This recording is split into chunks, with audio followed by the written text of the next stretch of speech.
আকাশবাণী আগরতলা। স্থানীয় সংবাদ পড়ছে চন্দন লেখাপাল। এখনকার বিশেষ বিশেষ খবর হল, মৎস্যমন্ত্রী সুধাংশু দাসের পৌরোহিত্যে আজ গোর্খাবস্তিস্থিত মৎস্য দপ্তরের কনফারেন্স হলে রাজ্যভিত্তিক পর্যালোচনা বৈঠক অনুষ্ঠিত হয়। আগামী 28 জুন খুমলুস্থিত পরিষদীয় ভবনে ত্রিপুরা উপজাতি এলাকার স্বশাসিত জেলা পরিষদের একদিনের বিশেষ অধিবেশন বসবে। প্রবীণ বিজেপি নেতা পেমা খান্ডু আজ তৃতীয়বারের জন্য অরুণাচল প্রদেশের মুখ্যমন্ত্রী হিসেবে শপথ নিয়েছেন।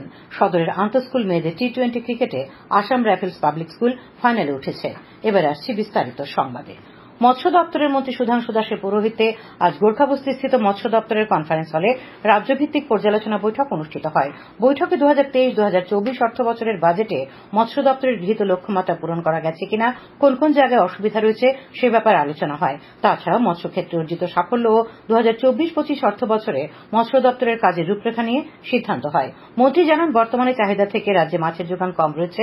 এখনো 15,000 থেকে 20,000 মেট্রিক টন মাছ বাইরে থেকে আনতে হয়, কিন্তু খুব শীঘ্রই রাজ্য সরকারের বিভিন্ন প্রকল্পের দ্বারা তার সমাধান হবে বলে তিনি আশা প্রকাশ করেন।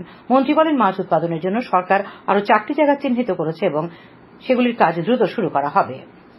আগামী 28 জুন খুমলুস্থিত পরিষদীয় ভবনে ত্রিপুরা উপজাতি এলাকার স্বশাসিত জেলা পরিষদের একদিনের বিশেষ অধিবেশন বসবে। সকাল 11টায় শুরু হবে অধিবেশন।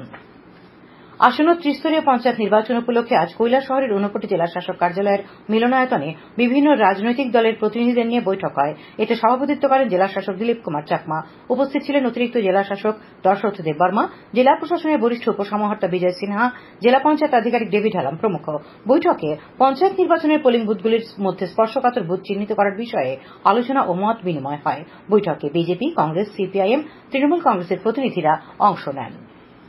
শিশু পাচার প্রতিরোধ ও মোকাবিলা করার উপায় নিয়ে আজ ধলাই জেলার জেলা শাসকের কার্যালয়ে একটি কর্মশালা অনুষ্ঠিত হয়। জাতীয় শিশু সুরক্ষা অধিকার কমিশন এবং রাজ্য শিশু সুরক্ষা অধিকার কমিশনের সহায়তায় এই কর্মশালার আয়োজন করা হয়। দেশের সীমান্তবর্তী 100টি জেলায় এই কর্মশালা আয়োজন করার উদ্যোগ নিয়েছে জাতীয় শিশু সুরক্ষা অধিকার কমিশন। আজকের কর্মশালায় উপস্থিত ছিলেন রাজ্য শিশু সুরক্ষা অধিকার কমিশনের চেয়ারপারসন জয়ন্তী দেববর্মা, ধলাই জেলার অতিরিক্ত জেলা শাসক সুব্রত কুমার দাস, অতিরিক্ত পুলিশ সুপার অলিভিয়া দেববর্মা সহ বিভিন্ন দপ্তরের আধিকারিক ও বিভিন্ন বিদ্যালয়ের ছাত্রছাত্রীরা। ধলাই জেলায় জল জীবন মিশন প্রকল্প বাস্তবায়নের অগ্রগতি নিয়ে আজ আমবাসায় পানীয় জল স্বাস্থ্যবিধান দপ্তরের পর্যালোচনা বৈঠক হয়। বৈঠকে উপস্থিত ছিলেন দপ্তরের ধলাই জেলার সুপারিনটেন্ডিং ইঞ্জিনিয়ার জীবন দেববর্মা, দপ্তরের নির্বাহী বাস্তুকার হিরণময় চাকমা সহ দপ্তরের অন্যান্য আধিকারিক এবং বিভিন্ন সংস্থার কর্মকর্তারা। জল জীবন মিশন প্রকল্প বাস্তবায়নের ব্যাপারে ইঞ্জিনিয়ার শ্রী দেববর্মা জানান, এই জেলায় প্রায় 73% কাজ ইতিমধ্যে সম্পন্ন হয়েছে এবং আগামী জুলাই মাসের মধ্যে প্রকল্প রূপায়ণের অগ্রগতি 80% অতিক্রম করার সম্ভাবনা রয়েছে। স্বাস্থ্য দপ্তরের উদ্যোগে পিএম জনমন প্রকল্পে আজ দক্ষিণ জেলার রাজনগর ব্লকের পূর্ব পিপিরিয়াখলা রিয়াংপাড়ায় স্বাস্থ্য শিবির হয়। শিবিরে বরপাথুরি প্রাথমিক স্বাস্থ্য কেন্দ্রের মেডিকেল অফিসার অমিত নন্দী সহ স্বাস্থ্যকর্মীরা 22 জন রোগীকে চিকিৎসা পরিষেবা প্রদান করেন। The Indian association of physiotherapist Tripura রাজ্য শাখার উদ্যোগে আগামী 15 ও 16 জুন আগরতলায় দুদিনব্যাপী নর্থ ইস্ট ফিজিওকন 2024 সম্মেলন অনুষ্ঠিত হবে। সম্মেলনের প্রস্তুতি কমিটির চেয়ারম্যান বীরবল দেবনাথ আজ জানান, এই সম্মেলনে রাজ্য সহ দেশ বিদেশের বিশেষজ্ঞ প্রায় 5 শতাধিক ফিজিওথেরাপিস্ট এবং ফিজিওথেরাপি বিভাগের ছাত্রছাত্রীরা অংশ নেবেন। সম্মেলনের আগে আগামীকাল একদিনের কর্মশালা হবে। কর্মশালায় বিশেষজ্ঞ হিসেবে উপস্থিত থাকবেন ইন্ডিয়ান অ্যাসোসিয়েশন অফ ফিজিওথেরাপিস্টের কেন্দ্রীয় সভাপতি প্রফেসর ডক্টর সঞ্জীব ঝা।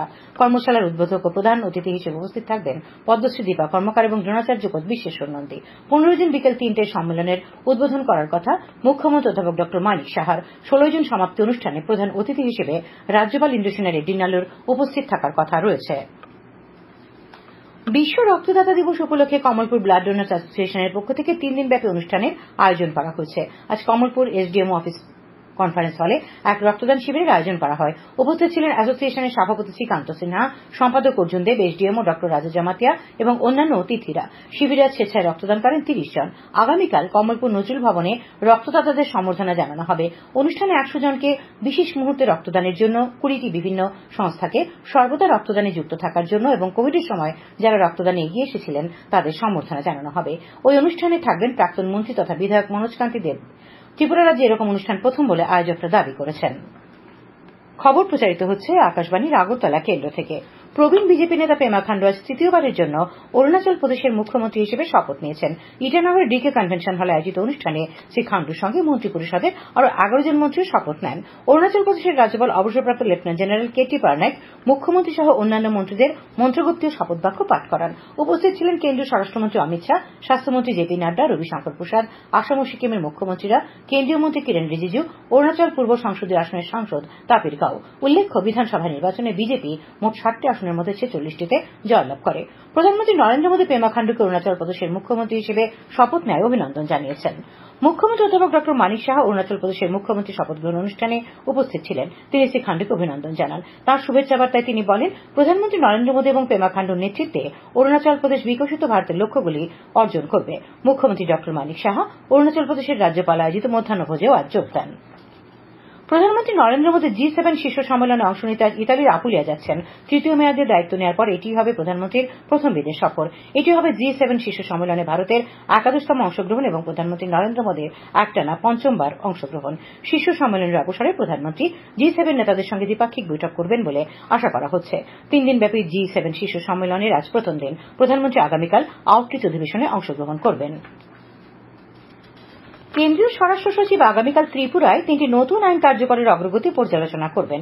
মহাকরণ সূত্রে জানা গেছে, পুলিশ প্রশাসন, আইন দপ্তর, রাজ্য আইন সেবা কর্তৃপক্ষ, জেলা শাসক সহ সংশ্লিষ্ট সব দপ্তরের প্রতিনিধিদের নিয়ে আগামীকাল সকাল 11টায় ভিডিও কনফারেন্সের মাধ্যমে পর্যালোচনা হবে।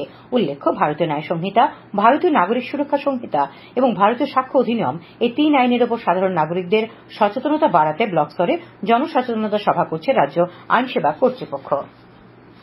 বিশালগড় মহকুমা স্বাস্থ্য আধিকারিক ড জে.এম. দাস জানিয়েছেন, বিশালগড় মহকুমা হাসপাতালে বহির্বিভাগে আয়ুষ্মান ভারত ডিজিটাল মিশনের আওতাধীন scan and share online registration পদ্ধতির জনপ্রিয়তা পাচ্ছে। 15টি গ্রাম পঞ্চায়েত সহ বিশালগড় পুর পরিষদের লক্ষাধিক মানুষ চিকিৎসার জন্য এই হাসপাতালটির উপর নির্ভরশীল। প্রতিদিন গড়ে 200 থেকে 300 জন রোগী হাসপাতালটির বহির্বিভাগে আসেন। এই পদ্ধতি চালু হওয়ার কারণে তাদের লাইনে দাঁড়িয়ে সময় নষ্ট করতে হচ্ছে না। এখন ওপিডিতে আসা প্রায় 50% রোগী এই সিস্টেম ব্যবহার করছেন বলে জানিয়েছেন আয়ুষ্মান ভারত ডিজিটাল মিশনের বিশালগড় মহকুমা হাসপাতালের প্রকল্প সঞ্চালক কৃষণ সাহা। বিশ্ব পরিবেশ দিবস উপলক্ষে যুব বিকাশ কেন্দ্রের উদ্যোগে এবং নাবার্ডের সহযোগিতায় আগরতলা নেতাজি সুভাষ বিদ্যানিকেতনে আজ এক আলোচনা সভা বৃক্ষরোপণ অনুষ্ঠানের আয়োজন করা হয়। বিদ্যানিকেতনের সভাকক্ষে আলোচনা সভায় উপস্থিত ছিলেন রাজ্য সাংস্কৃতিক উপদেষ্টা কমিটির ভাইস চেয়ারম্যান সুব্রত চক্রবর্তী, সমাজসেবক সঞ্জয় সাহা, নাবার্ডের ত্রিপুরার জেনারেল ম্যানেজার অনিল এস কোটমিরে, জৈব প্রযুক্তি দপ্তরের যুগ্ম অধিকর্তা অঞ্জন সেনগুপ্ত। স্কুল চত্বরে আজ 7টি বিভিন্ন প্রজাতির গাছের চারা রোপণ করা হয়। বিশ্ব তামাক বিরোধী দিবস উপলক্ষে আজ প্রাচ্য ভারত উচ্চতর মাধ্যমিক বিদ্যালয়ের উদ্যোগে এবং পশ্চিম ত্রিপুরা মুখ্য স্বাস্থ্য আধিকারিক কার্যালয়ের সহযোগিতায় তামাক বিরোধী সংকল্প জাঠার আয়োজন করা হয়। নেশার কুফল সম্পর্কে মানুষকে অবগত করতে এই ধরনের সংকল্প জাঠার আয়োজন বলে জানিয়েছেন স্কুলের প্রধান শিক্ষক সুবীর দেববর্মা। নেশার কুফল সম্পর্কিত বিভিন্ন প্ল্যাকার্ড এবং পোস্টার নিয়ে ছাত্রছাত্রীরা শোভাযাত্রায় অংশ নেয়। বিদ্যালয় প্রাঙ্গণ থেকে শোভাযাত্রীরা বের হয়ে ধলেশ্বরের বিভিন্ন পথ পরিক্রমা করে। উপস্থিত ছিলেন স্কুল ম্যানেজিং কমিটির ভাইস চেয়ারম্যান ড স্বপন চন্দ্র সহ স্কুলের শিক্ষক শিক্ষিকারা। সিপাহীজলা জেলার বিশালগড়ের নারোয়ার এলাকায় একটি পরিত্যক্ত স্থান থেকে গতকাল রাতে প্রায় 1.5 লক্ষাধিক টাকার সেগুন কাঠ উদ্ধার করেছে বন দপ্তরের কর্মীরা। অবৈধ কাঠের মিলে চেরাই করা হচ্ছিল এই কাঠগুলি। বনকর্মীরা ঘটনাস্থলে পৌঁছানোর আগেই পালিয়ে যায় দুষ্কৃতীরা। অভিযানের নেতৃত্বে ছিলেন জম্পু জেলা ফরেস্ট প্রোটেকশন ইউনিটের ইনচার্জ তাপস দেবনাথ। সদরের আন্তঃস্কুল মেয়েদের T20 ক্রিকেটে আসাম রাইফেলস পাবলিক স্কুল ফাইনালে উঠেছে। আজ পুলিশ ট্রেনিং একাডেমি মাঠে সকালে অনুষ্ঠিত প্রথম সেমিফাইনালে আসাম রাইফেলস পাবলিক স্কুল 4 রানে নন্দননগর স্কুলকে হারিয়ে দেয়। পরে দুপুরে প্রণামানন্দ বিদ্যা মন্দির এবং বিদ্যাসাগর স্কুলের মধ্যে দ্বিতীয় সেমিফাইনালটি বৃষ্টিতে মাঝপথে পরিত্যক্ত হয়। আগামীকাল এই সেমিফাইনালটি হবে। 15 জুন আসরে ফাইনাল খেলা হবে। 10ম আন্তর্জাতিক যোগ দিবস এবার ব্লক স্তর থেকে সরকারিভাবে আয়োজনের প্রাথমিক সিদ্ধান্ত নেওয়া হয়েছে। ব্লক, নগর পঞ্চায়েত, পুর পরিষদ সহ মহকুমা ও জেলা স্তর পর্যন্ত 21শে জুন যোগ দিবস উদযাপনের প্রয়োজনীয় উদ্যোগ নিতে ক্রীড়া দপ্তর সিদ্ধান্ত নিয়েছে। তাছাড়া রাজ্য স্তরের মূল অনুষ্ঠান হবে হাঁপানিয়ার আন্তর্জাতিক মেলা প্রাঙ্গণে। রাজ্য স্তরের আয়োজনে নেহেরু যুব কেন্দ্র, NSS, scout guides, civil defence সহ বিভিন্ন এনজিওগুলিকে সামিল করা হবে। এদিকে পশ্চিম জেলায় জিরানিয়া মহকুমাতে রানীরবাজার যোগ সেন্টারে চলছে যোগ দিবসের প্রস্তুতি। এই জেলার মোট 33টি সেন্টারে নিয়মিত প্রস্তুতি চলছে বলে জানান যোগ সংস্থার সভাপতি উত্তম দেবনাথ। অপরদিকে দক্ষিণ জেলার বিদ্যাপীঠ স্কুল মাঠে 21শে জুন জেলার মূল অনুষ্ঠান হবে বলে জেলা ক্রীড়া আধিকারিক মিহির শীল জানিয়েছেন।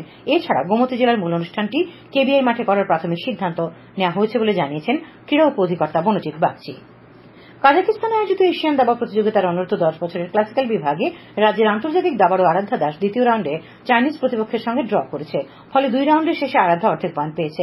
প্রথম রাউন্ডে আরাধ্যা হেরে গিয়েছিল। গুজরাটে অনুষ্ঠিত বিশ্ব জুনিয়র দাবা প্রতিযোগিতায় অনূর্ধ্ব 14 বছরের মেয়েদের বিভাগে রাজ্যের আন্তর্জাতিক দাবাড়ু তথা ক্যান্ডিডেট মাস্টার অর্ষিয়া দাস 27তম স্থান দখল করেছে। আজ শেষ রাউন্ডের খেলায় অর্ষিয়া সরাসরি জয়লাভ করে। ফলে মোট 11 রাউন্ডে 6.5 পয়েন্ট পায় সে। এর ফলে অর্ষিয়া এই আসর থেকে 71 আন্তর্জাতিক পয়েন্ট বাড়াতে সক্ষম হয়। ফলে তার রেটিং 19 স্পর্শ করল।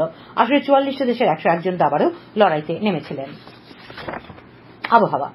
আগামীকাল আকাশ সাধারণত মেঘাচ্ছন্ন থাকবে। দু এক জায়গায় বজ্রবিদ্যুৎ সহ হালকা থেকে মাঝারি পর্যায়ে বৃষ্টিপাতের সম্ভাবনা রয়েছে। আগামীকাল তাপমাত্রা সর্বোচ্চ 34 ডিগ্রি সেলসিয়াস এবং সর্বনিম্ন 27 ডিগ্রি সেলসিয়াসের কাছাকাছি থাকবে। আজ দিনের সর্বোচ্চ তাপমাত্রা ছিল 35.5 ডিগ্রি সেলসিয়াস এবং সর্বনিম্ন 26.6 ডিগ্রি সেলসিয়াস।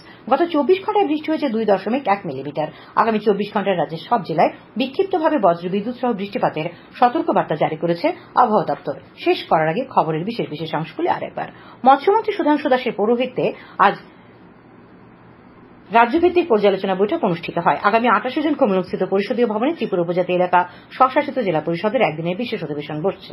প্রবীণ বিজেপি নেতা পেমা খান্ডু আজ তৃতীয়বারের জন্য অরুণাচল প্রদেশের মুখ্যমন্ত্রী হিসেবে শপথ নিয়েছেন। সদরের আন্তঃস্কুল মেয়েদের টি-20 ক্রিকেটে আসাম রাইফেলস পাবলিক স্কুল ফাইনালে উঠেছে। স্থানীয় সংবাদ আজকের মতো এখানেই শেষ হলো।